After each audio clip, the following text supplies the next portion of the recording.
我之前聽人講過政府嘅密使，亦都識得利用呢種秘術。細路，你係咪真係密使嚟㗎？唔係啦，我就即刻解決咗你先啦！哼，細路，你呢隻腳咪俾奇機整傷嘅？點啊？你咪覺得好痛好辛苦啊？你而家梗係想起飛腳對付我啦，但係為咗保護個傷口，所以就住嚟打你，咁咪贏唔到我嘅。我唔會就住個傷口。你話咩話？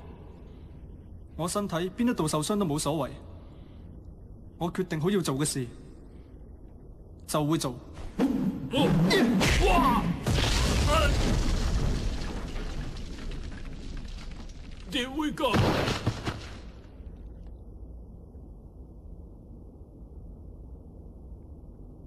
就只係咁啫。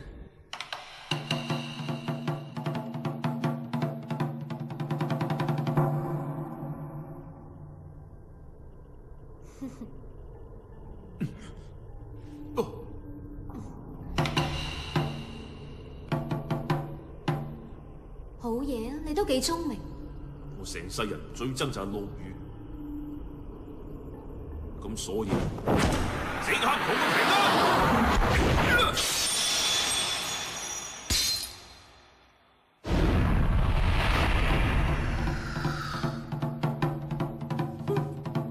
冇可能，連奇機都俾你打低喎！我個仔呢？哇！點會咁㗎？我係冇可能會打輸嘅。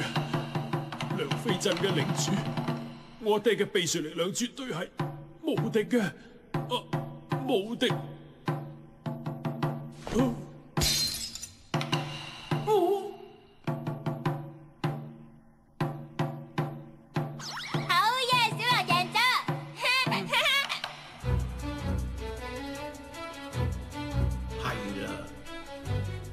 如果可以利用嗰班人，哼！話我知你又諗到啲咩怪招啦？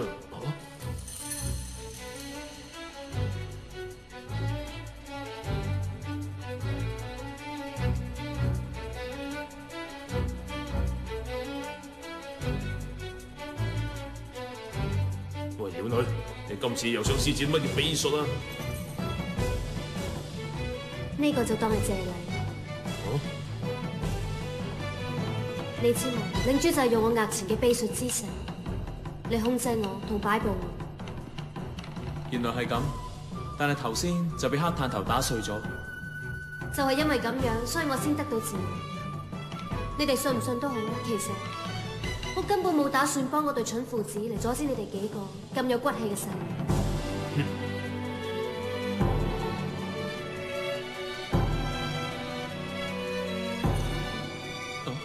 發生咩事？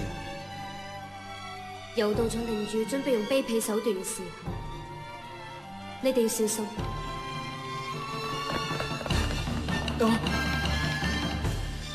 係領主，你呢班愚蠢嘅人，就等你哋試下我秘術嘅厲害啦！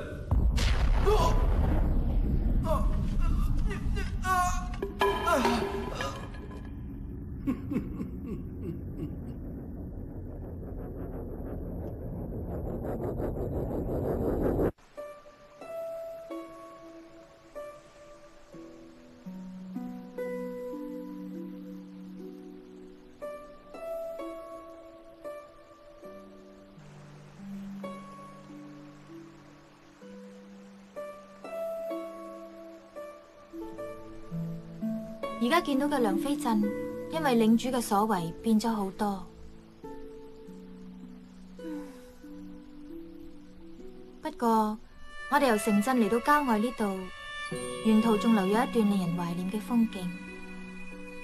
小英，你究竟喺度講咩啊？你只不過係第一次嚟到呢個城鎮啫喎。春香，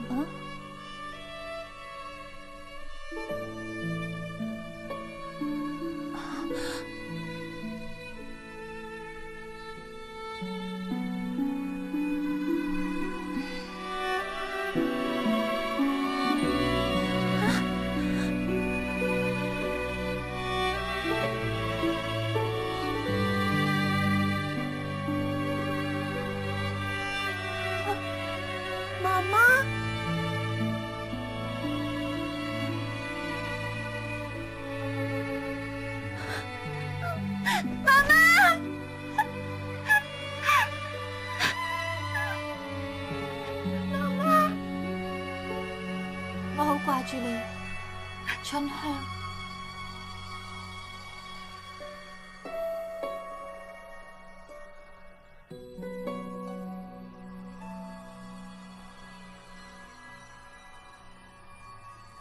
無論如何我都唔可以再俾嗰班細路亂嚟噶啦。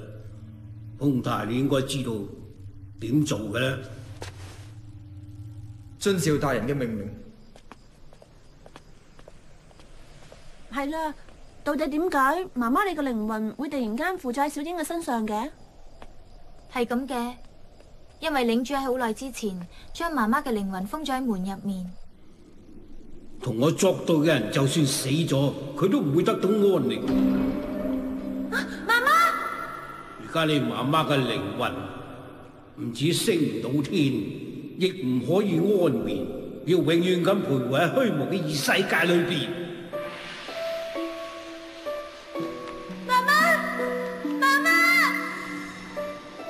咁樣就冇人阻頭阻勢，呢個城鎮以後都屬於我一個㗎啦。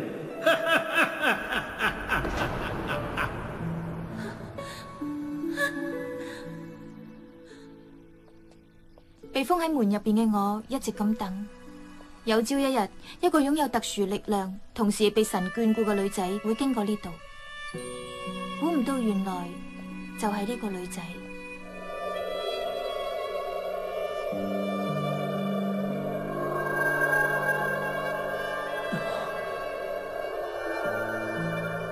神所愛惜嘅女仔，你走啦，離開呢度，同你相愛嘅人一齊離開，翻去你哋本來應該身處嘅地方。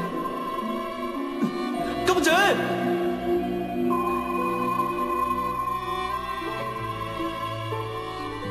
呢度係，你仲記唔記得啊？我係唔會忘記噶。呢一度就係媽媽向我展示秘術嘅地方，我係絕對唔會忘記噶。